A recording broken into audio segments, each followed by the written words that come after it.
मैं कर लेता हूँ। आप ये रहने दो, आप जाओ टीम बनाओ, मैं ये कर लूँगा। आपका फेवरेट एक्टर क्रिकेटर आपको बोलता है कि फैंटेसी गेम डाउनलोड करो, पैसे डिपॉजिट करो, गेम खेलो और जीतो लाखों करोड़ रुपए और कार और ऐसी बहुत सी चीज़ें, भले ही आपके आसपास किसी ने न जीती हो।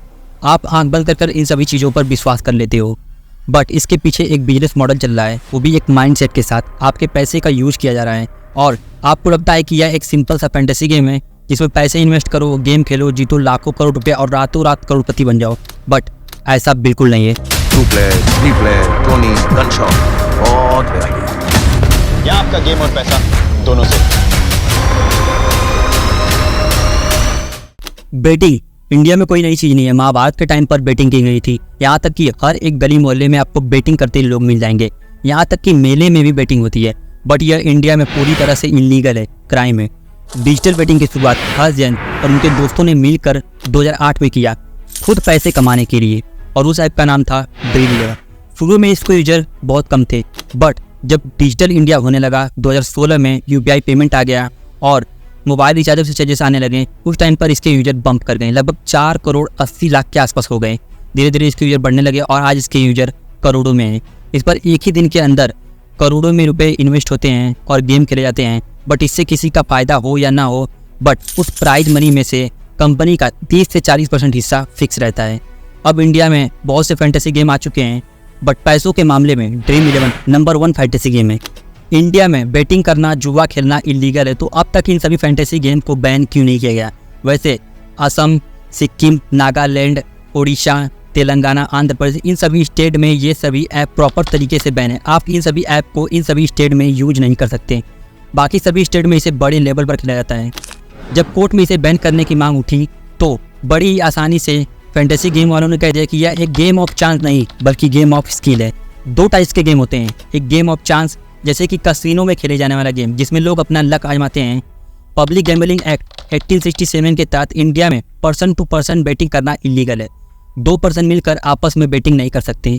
दूसरा गेम ऑफ स्किल, इसमें लोग अपने स्किल के हिसाब से गेम सेट करते हैं, जैसे कि कौन सा प्लेयर अच्छा खेलेगा, कौन से प्लेयर की स्ट्राइक रेट अच्छी है, कौन से बॉलर की एवरेज अच्छी है। ये सब एक गेम ऑफ स्किल हो गया। बट आप मानो या ना मानो, दोनों में ज़्यादा डिफरेंस नहीं है। दोनों ही एक प्रकार से गेम ऑफ चांस है, क्योंकि अगर आप किसी प्लेयर को पिक करते हो तो ज़रूरी नहीं है कि वह प्लेयर अच्छा ही खेलेगा आपके स्किल के हिसाब से। यहाँ पर भी एक प्रकार से आप अपना लक ही आजमा रहे हैं। यह भी एक प्रकार से गेम ऑफ चांस ही हुआ। फैंटेसी गेम का मार्केट वैल्यू 34,600 करोड़ के आसपास है। इतनी वैल्यूएशन तक किसी भी बड़ी कंपनी को ले जाने में 30 से 40 साल आराम से लग जाते हैं। बट यह एक हाई प्रॉफिट बिजनेस है जिसमें करोड़ों का धंधा होता है और करोड़ों का प्रॉफिट होता है। फैंटेसी गेम ने उन लोगों को टारगेट किया जो क्रिकेट के दीवाने हैं, और इंडिया में क्रिकेट की फैन फॉलोइंग पूरी दुनिया में सबसे हाई लेवल पर है। जब आप किसी फैंटेसी गेम को पहली बार खेलते हो तो सबसे पहले आपको उसमें पैसे डिपॉजिट करने होते हैं, और एक बार आप पैसे डिपॉजिट कर देते हो तो आप उसे डायरेक्टली विड्रॉ नहीं कर सकते जब तक कि आप उसे किसी गेम में लगाकर जीत नहीं जाते। और ऐसा करके कंपनी हर साल 2.5 करोड़ के आसपास कमाती है। वो कैसे? आप इस बिजनेस मॉडल को समझो।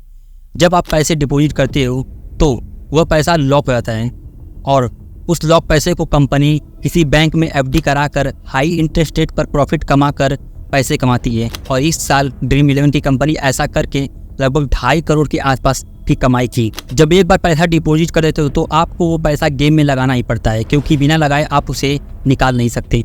जब आप गेम में लगाते हैं तो जो प्राइज मनी इकट्ठा होता है उसका 30-40% हिस्सा कंपनी का फिक्स रहता है, और बाई चांस अगर आप जीत जाते हैं तो जीते हुए विनिंग प्राइज में से आपको ही सरकार को GST भरना पड़ता है, लगभग 30%। तो आप सोच सकते हैं आपका हर तरफ से नुकसान है। यहाँ पर कंपनी का फ़ायदा, सरकार का फ़ायदा। एक बार आपने गेम में पार्टिसिपेट कर लिया तो आपको पूरा मैच देखना पड़ता है। अगर वह टूर्नामेंट या फिर लीग किसी OTT प्लेटफॉर्म ने खरीद रखा है तो आपको उस OTT प्लेटफॉर्म पर रिचार्ज करना होगा, और अगर बीच में आपका डेटा खत्म हो गया तो आपको 1 GB 2 GB का डेटा रिचार्ज करना होगा। आपको जानकर हैरानी होगी कि सबसे ज़्यादा 1 GB 2 GB डेटा का रिचार्ज किसी मैच, टूर्नामेंट या फिर लीग के दौरान ही होता है, और इससे कंपनी को करोड़ों का फायदा होता है। आप इस बात को समझो कि जो हाई एक्सपेंसिव क्रिकेटर या फिर एक्टर होते हैं उनसे यह फैंटेसी गेम वाले ऐड करवाते हैं, तो ऐड में करोड़ों का खर्चा, ऐड बनवाने में करोड़ों का खर्चा, और उस ऐड को किसी प्लेटफॉर्म पर चलाने में करोड़ों का खर्चा। और ये सब पैसा कहाँ से आता है? ये सब पैसा आपके जेब से आता है। यहाँ तक कि IPL का स्पॉन्सरशिप भी बहुत सी फैंटेसी गेम खरीदती हैं, वो भी करोड़ों रुपए देकर। यह एक हाई प्रॉफिट बिजनेस है।